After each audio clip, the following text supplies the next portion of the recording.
Sumit ji, operation सिंदूर का आपने जिक्र किया। ऑपरेशन सिंदूर में पाकिस्तान की अगर बात करें तो चीन की मिसाइल और टर्की के ड्रोन से हमला कर रहा था, लेकिन आकाश प्राइम ने सबके छक्के छुड़ा दिए। क्या ये modern defence system game changer है? देखिए, ये आपने बड़ा अच्छा प्रश्न किया, आपका धन्यवाद। तो पहले हमने एक चाइना को ये मैसेज दिया, डॉक्टर जयशंकर साहब वहाँ थे। तो अब देखिए, जिनको भी हमने निपटाया है तो ये आतंकवादी। हाँ, 10-20 साल से इन्होंने इनको डेवलप किया था, खासकर 2014-15 से जब का इनके संगठन बनाया था, तब से इनको डेवलप किया था। हमने इनको बता दिया, हम कहीं भी जाके आपका हिसाब किताब तमाम कर सकते हो। और ये मैसेज बांग्लादेश के लिए भी है, ये मैसेज मालदीव्स के लिए भी। अगर किसी के दिमाग में हमाकत है, न भारतीय जेट जाएगा, न भारतीय सैनिक जाएगा, न बंदूक चलेगी, न तलवार चलेगी। मौत, सोते सोते मौत के साथ आपका मिलन हो जाएगा और आप इस धरती से उड़ जाओगे। ये बहुत क्लियर और सटीक मैसेज था इनको। अब आपने मारे जी आतंकवादी, चलिए कोई बात नहीं। अब चाइना को और भी तो मैसेज चाहिए ना। बोलेगा ठीक है, ये तो मेरे डिस्पोजेबल आतंकवादी थे, तुम्हारी आर्मी मारो, तुम मारो, हमें क्या फर्क पड़ता है। अब जरा चाइना को एक डायरेक्ट मैसेज देने की बारी आई। चाइना ने लद्दाख में जो हमाकत की है, जो उन्होंने गलवान की गलती की है, जो निर्णायक गलती होगी चाइना के लिए, हमने उनको एक बहुत बेहतरीन तोहफा दिया। देखिए, ये आकाश प्राइम मिसाइल, इसके कुछ 8-10 पैरामीटर्स हैं, मैं आपको बड़े विस्तार से समझाऊंगा और हमारे दर्शकों को समझना बहुत आवश्यक है। मेरी भाषा बहुत सरल रहेगी, बहुत नॉन टेक्निकल रहेगी, जी, ताकि ज़्यादा से ज़्यादा लोग इसको समझ पाए। बिल्कुल। देखिए, ये जो मिसाइल है, ये बहुत अचूक मिसाइल है। ये आकाश सीरीज की ही मिसाइल है। आकाश सीरीज की अब तक लगभग लगभग 3 दर्जन टेस्ट हो चुके हैं, 3 दर्जन। तो ये आकाश प्राइम जो है, ये एक विशेषकर भारत ने मिसाइल बनाई है हाई ऑल्टीट्यूड के लिए। हाई ऑल्टीट्यूड यानी कि लद्दाख। देखिए, हाई ऑल्टीट्यूड में मिसाइलों का जो कार्यशैली होती है वो अलग होती है, उनका परफॉर्मेंस अलग होता है। क्यों, आप हाई ऑल्टीट्यूड की बात करेंगे, 15,000 फीट की बात करेंगे मोनिका जी, वहां ऑक्सीजन 40% कम होता है, वहां एयर प्रेशर 40% कम होता है। जब ये दो चीजें 40-40% के आसपास कम होती है, जितना अगर हायर जाएंगे तो और भी कम हो सकती है। तो मिसाइल का जो गाइडिंग सिस्टम होता है, जो मिसाइल को गाइड करता है, वो इंपैक्ट होता है। मिसाइल के पीछे जो रडार सिस्टम है, जो इंट्रूजन को डिटेक्ट करता है, वो इंपैक्ट होता है। तो जो आपके नॉर्मल कन्वेंशनल इंटरसेप्टर्स है, वो शायद इतने हाई डिस्टेंस पे काम ना करे। ये पूरी पूरी संभावना है कि इतने हाई डिस्टेंस पे शायद वो काम ना करे, ये पूरी पूरी संभावना है। क्योंकि इनकी एक्यूरेसी खत्म होती है और आप जानते हैं, मिसाइल में 1 सेकंड भी ऊपर नीचे गया वो तो छूट जाएगा। तो अब भारत पहली कंट्री है, ये सुनिएगा, भारत पहली कंट्री है जिसने 15,000 फीट पे एक वेरीफाइड इंटरसेप्शन दुनिया को दिखाया है। क्लेम बहुत है दुनिया में, पर किसी का एक वेरीफाइड प्रूफ या एक रूपांतर हमने देखने को नहीं मिला। ये पहली बात इंपॉर्टेंट है। पाकिस्तान के पास ही ऐसा कोई सिस्टम नहीं है। चाइना के पास एक सिस्टम है HQ-19, उसकी कोई टेस्टिंग नहीं हुई। रशिया एक टेस्टिंग की बात करता है और अमेरिका के पास ऐसा सिस्टम नहीं है। इतने हाई ऑल्टीट्यूड पे इंटरसेप्शन बहुत बड़ा गेम चेंजर है। क्यों, आपकी जो पूरी LAC है, यानी कि चाइना के साथ लगा हुआ बॉर्डर, और आपकी जो LOC है, जो पाकिस्तान के साथ लगा हुआ बॉर्डर है, जो एक हाई ऑल्टीट्यूड पे है, उस पे अगर आपको इंटरसेप्शन करने हैं तो ये मिसाइल एक रामबाण का काम करेगी। अब आप पूछोगे कि सुमित जी, इस मिसाइल में ऐसा है क्या? भाई, भाई ऐसी मतलब क्या चीज है इसमें, ऐसे क्यों करेगी? 5-7 पैरामीटर जो आपको समझाने। सबसे पहले इस मिसाइल में है RF सीकर। RF सीकर एक टेक्नोलॉजी है जो DRDO ने डेवलप की है, जो इसके गाइडिंग सिस्टम और इसके रडार को इतनी हाई ऑल्टीट्यूड पे भी एक्टिव रखती है। देखिए, दुनिया में इतने ऊंचे युद्ध क्षेत्र नहीं होते।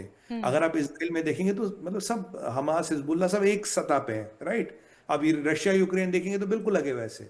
अब इतने ऊंचे जगह पे रण क्षेत्र दुनिया में कहीं नहीं है। सियाचिन ग्लेशियर जैसा रण क्षेत्र कहीं नहीं है जिसको हम पिछले दशकों से बचाए हुए हैं। तो ये मिसाइलें, वहां की मिसाइल, वहां की टेक्निक, वहां की टेक्नोलॉजी दुनिया में कहीं नहीं बनती, कि शायद दुनिया को इसकी जरूरत नहीं और दुनिया की औकात नहीं बनाने की। अगर ये DRDO टेक्नोलॉजी ना बनाए तो हमारे पास कोई विकल्प नहीं रहेगा। क्योंकि बाकी लोग दावा तो करेंगे, पर वक्त आने पे कितना चलेंगे नहीं चलेंगे कुछ नहीं पता। बिल्कुल। तो RF सीकर की बात हो रही थी। RF सीकर ये जो क्षमता है, इसमें डेवलप करता है, पहली बात। दूसरा है एक्टिव हॉर्मिंग।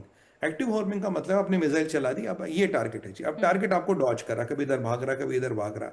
यूजुअली क्या होता है, पीछे से आपको कमांड एंड कंट्रोल के माध्यम से मिसाइलों को फिर लाना पड़ता है। एक्टिव हॉर्मिंग का मतलब है, अगर आपने इसको छोड़ दिया, टारगेट लॉक हो गया, अगर टारगेट यहां जाएगा ये भी यहां जाएगा, ऐसे झुकेगा ये भी झुकेगा। मतलब टारगेट के साथ अपनी पोजीशन को कॉन्स्टेंटली चेंज करना, ये दूसरा फीचर है। हमने दो दो टेस्ट किए। जो हमने टेस्ट किए वो हमने टेस्ट किए दो ड्रोन्स, एक 300 किलोमीटर की गति पे आया, 300 किलोमीटर की गति पे हमने इंटरसेप्ट किया। दूसरे को भी किया। दो टेस्ट क्यों करते हैं? आप सोचेंगे कि नौटाम आप जारी करते हो, टेस्ट तो एक करते हो, या दो दो टेस्ट क्यों किए? दो दो टेस्ट है टू बी 100% श्योर कि एक्यूरेसी पूरी है नहीं। और ये इवेडिंग ड्रोन्स थे जो अपने आप को दाएं बाएं भागने की कोशिश करते हैं, वो वाले ड्रोन्स थे, उन पे हमने 100% टेस्टिंग की। अब बोलेंगे इसका रेलेवेंस क्या है जी? देखिए 30 से 40 किलोमीटर तक क्षेत्र में ये बिल्कुल अचूक वेपन है। अब इसका रेलेवेंस चाइना के परिप्रेक्ष्य में क्या है? 3 चाइना के बेसिस है जी, जो इसी ऑल्टीट्यूड पे, यानी कि जो तिब्बत के 3 बेसिस अगर मैं उनकी बात करूं, जहां से कहीं ना कहीं हमें कुछ ना कुछ खतरा था। एक बेस का नाम है नगरी गुसाना, एक है होतान, एक है कासगर। ये इसी हाइट पे है।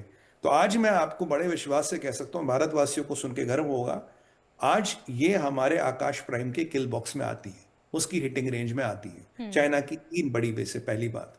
दूसरी बात होती है क्रूज मिसाइल। क्रूज मिसाइल जी लो ऑल्टीट्यूड पे उड़ती है, इसलिए उसको डिटेक्ट करना बड़ा मुश्किल होता है और इंटरसेप्ट करना बड़ा मुश्किल होता है। पर आकाश प्राइम जिसकी स्पीड 2.5 मैक है, यानी कि स्वयं आवाज से 2.5 गुना तेज भागेगी, ये इंटरसेप्ट कर सकती है। इसमें राजेंद्रा 3 रडार है जो एक टाइम में 60-65 प्रोजेक्टाइल्स को ट्रैक कर सकता, मतलब 65, अगर आपने मिसाइल है, ड्रोन कुछ भी चलाई, तो एक सिस्टम उन्हें ट्रैक करेगा, उन्हें ध्वस्त करेगा। और भारत में एक और बड़ी अचीवमेंट है मोनिका जी, जो हमारे दर्शकों को पता होना चाहिए। एक टाइम में था मिसाइलें बनती थी, सालों लगते थे हाँ, आर्मी के पास आने में, आज बिल्कुल। वो काम महीनों में होता है।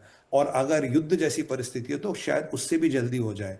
देखिए टेस्टिंग से लेके प्रोडक्शन का सफर अब हाँ, बहुत संकीर्ण, बहुत तंग कर लिया गया। और इसमें सबसे बड़ी बात है, ये आप ये मिसाइल सिस्टम आप 8x8 के लॉन्चिंग, जैसे टाटा के ट्रक्स वगैरह है, उससे लॉन्च कर सकते हो। तो आपको साइलो नहीं चाहिए, साइलो होता है फिक्स जगह जिससे लॉन्च होगा। तो आप इसको ट्रक में डालिए, उस ट्रक को घुमाइए, जहां से जरूरी आप मिसाइल ये दागिए। ये आपके ड्रोन्स, आपके हाइपरसोनिक, आपके क्रूज मिसाइल्स, आपके हेलीकॉप्टर्स, आपके लो फ्लाइंग जेट्स, जो भी चाइना, देखिए चाइना के उस ऑल्टीट्यूड पे जेट बहुत ऊपर फ्लाई नहीं कर पाता, लो फ्लाइंग रहता है, उन सबको इंटरसेप्ट करने के लिए ये रामबाण है। और जो हमारा मिसाइल शील्ड है, जिसमें स्पाइडर आता है लो रेंज में, S-400 आता है हाई रेंज में, और भी कई सारे आते हैं, तो आकाश तीर में ये मिड रेंज में फिट होगा। तो ये एक ऐसा वेपन है जो स्पेसिफिकली हमारी टेरेन के लिए बनाया गया है। और भाइयों और बहनों, सबसे इंपॉर्टेंट चीज कीमत। कीमत 20 से 25 करोड़। अगर मैं आपको बैरक 8 से कंपेयर करूं, 60-70 करोड़। अगर मैं इसको कंपेयर करूं पेट्रियट से, 100 से 150 करोड़। तो मतलब कीमत लगभग लगभग 1/5 या 1/8। और मारक क्षमता अपार और अचूक। जैसे मैंने आपको बोला, भारत एक पहला देश है हाँ। जिसने इतने ऑल्टीट्यूड पे 2 वेरीफाइड किल्स, यानी कि 2 वेरीफाइड टेस्ट करा के बता दिए, जो दुनिया में आज तक किसी ने नहीं बताए। ये बहुत बड़ी उपलब्धि है, इसको बहुत बड़ा कीर्तिमान में मानता हूं, जो मैं जितना मैंने इसको स्टडी किया है। और ये हमारी मारक क्षमता को अचूक बनाता है।